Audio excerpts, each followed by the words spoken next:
Hello, basketball fans. It's me, DC, here for Fantasy Basketball Analyzer to help you get ready for week 9 of the NBA season by breaking down the schedule, doing a little schedule preview, as you guys, I'm sure, are used to me doing. But maybe not used to me sitting.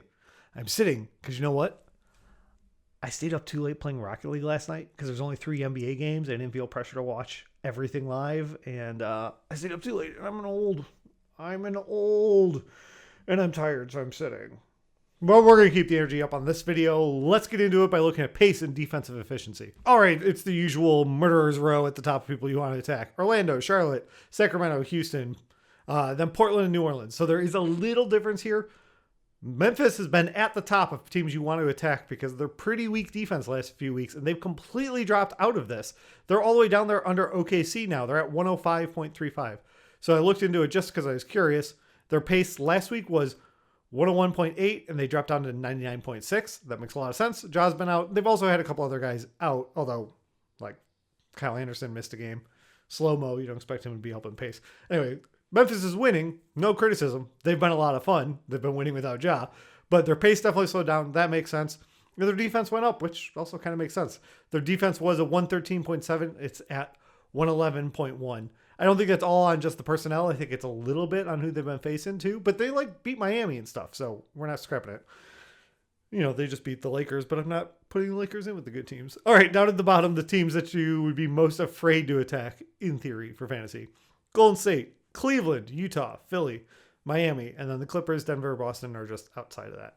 Let's take that and go ahead and apply it to the Week 9 schedule and take a look. All right, let's start with the bad news. Oklahoma City only has 2 games, so they're pretty much going to be unusable in your weekly lock league. For the 4-game teams, we got 17 of them. Most teams are playing 4 games, which means in weekly locks, it's extra hard to play one of the 12 teams that only have 3 games. You can get away with it. I think most of you watching aren't in weekly locks, but I like to talk about it because that's the way I started. My favorite leagues are still that, even though in the year of health and safety protocols, it's real frustrating to be playing in weekly lock leagues at times still. But it has a different strategy. That's not what this video is about. Before we move on, let's look at next week and just be careful here. We got 4 teams with only 2 games next week. So Minnesota, Portland, Charlotte, and Cleveland. So just be mindful of that. If you're making pickups and stuff at the end of the week, you want to be ready that there's only 2 games. Or if you are in weekly lock leagues or something, be aware you might not be feeling super comfortable, say, locking in Mobley for Cleveland all week. If he only has 2 games, you might want to look at some other options, despite him being a really good player, both in basketball and for fantasy. Let's go ahead and start looking at our back-to-backs. So you guys can see on the grid the back-to-backs overall, and I've always linked it down below, so you can check it out and go to my Google Sheet, have it for your own record keeping and checking it all week. Or it gives you an excuse to come back and watch the video and click the link again if you forgot to save it to your own Google Sheets. Anyway, there's a pretty good spread out for them. It's not any days that are like totally missed. I mean, there's not a Tuesday, Wednesday back-to-back, but you can kind of maneuver if you're trying to minimize those moves. And we'll talk about that a little more with streaming. Let's talk about some of the guys we're concerned about or tend to be concerned about. So Connolly used to sit always on back-to-backs. He hasn't been, so maybe he comes off this list. But yes, he does have a back-to-back, and he's only got 3 games. Horford, yes, he does have a back-to-back. Now, again, you just got to check in with him, right? Because they had a back-to-back on the 3rd and 4th. He rested one of them. He had a back-to-back on the 7th and 8th. He didn't. So you just got to, daily change leagues, be aware of that. They only have 3 games, so if it's a weekly locks and you only get 2 games out of your guy for Boston, that would kind of suck. Embiid has not been resting, but yes, they do have a back-to-back. In fact, they have 2 back-to-backs. They've got the one in the middle of the week and then one rolling into next week, so be careful there. I think he's still going to be playing, but they do manage him all season. If you're an Embiid owner, you know what this is like. LeVert, yes, he has a back-to-back, but he hasn't been rested, probably coming off this list. Lowry, no back-to-back, and he hasn't been resting, but I'm going to keep him on this list probably all year. Eric Gordon, yes, they have a back-to-back. I don't know if they're resting him. Houston hasn't had a back-to-back in the last 2 weeks for me to check and see what their trend is, but they've got 4 games, so it's probably okay. And Spencer Dinwiddie, he's definitely resting on back-to-backs. I haven't had him on this list. I just added him. And yes, he does have a back-to-back, so you're probably only going to get 3 games out of him, not 4. Here's what I want to ask of you. If you have anyone else on your team that you know regularly is resting on back-to-back or you have a concern, let me know. It's hard to do the full preview of all 400 players. Like, I can't check all those trends. So if I'm leaving off someone obvious for some reason, hit me up. I'd like to add them to the list so I can always stay on top of this for all of you. You know, well, it's not exactly back-to-backs. I am talking about guys resting or missing games unexpectedly. This is a good spot for me to just mention.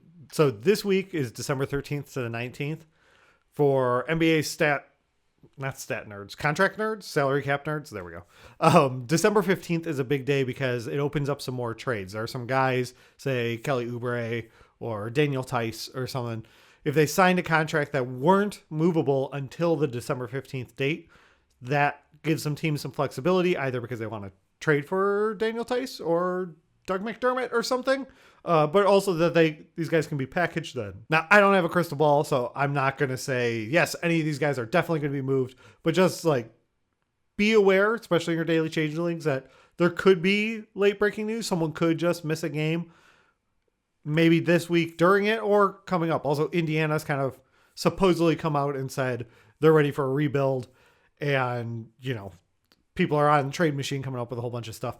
There's nothing concrete to those rumors for me to say, yes, stay away from Indiana players or whatever, but I want to do my part and make sure you're aware of it so you're not shocked if something happens there. All right, let's go ahead and talk about streaming. Week 9's pretty good for streaming. So Tuesday there's 4 games, Thursday there's 5, and Saturday there's 7.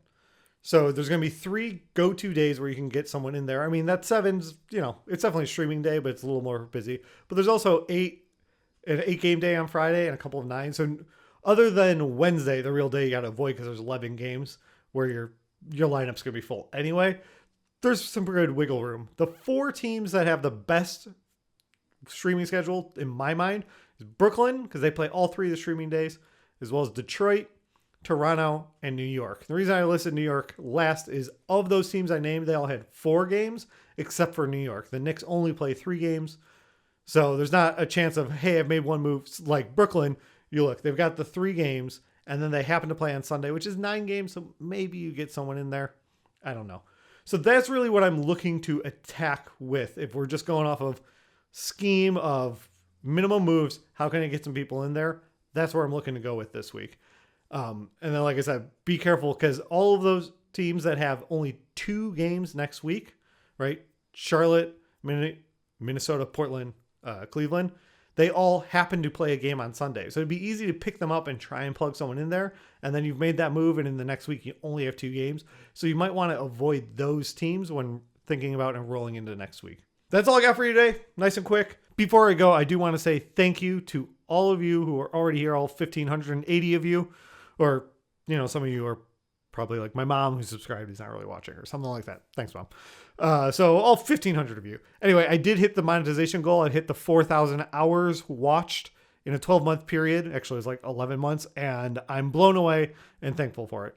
As a side effect from that, I can now turn on ads, and I've done that, but I'm going to try and keep it outside of the videos. I don't want to interrupt the videos, and I'm sure you guys don't want that. So you might see a little ad before or after the videos, unless you pay for the YouTube like pro accounts or whatever they call that. It's really about, I think YouTube will push this out for more people. I want to grow the channel. I want to grow the business. I'm not super worried about the fraction of pennies that I get from putting the ads in there. So I apologize for them being there. I'm going to try and keep them to the skippable ads, but I believe the computer overlords are happy if I leave that on. And I've been talking too much about it, but thank you all for helping me get there, and onward and upward we go. We'll be back this Sunday to talk about waivers for week 9. If you got any questions before that, hit me up in the comments down below or on Twitter. I also did a football video for the Harris Football channel. If you don't watch over there, if you want to check it out, I broke down a Cowboy rookie defensive player. That's kind of fun. Otherwise, thank you for watching, and we'll be back real soon. Good luck in your current week 8 matchup. I want to hear that you went out and won your week. Thank you so much for watching. If you've made it this far, please hit the like button and leave a comment down below. It helps me grow the channel. If you want more videos like this, hit subscribe, or even the little bell will give you alerts, and I'll be back soon with another video for you.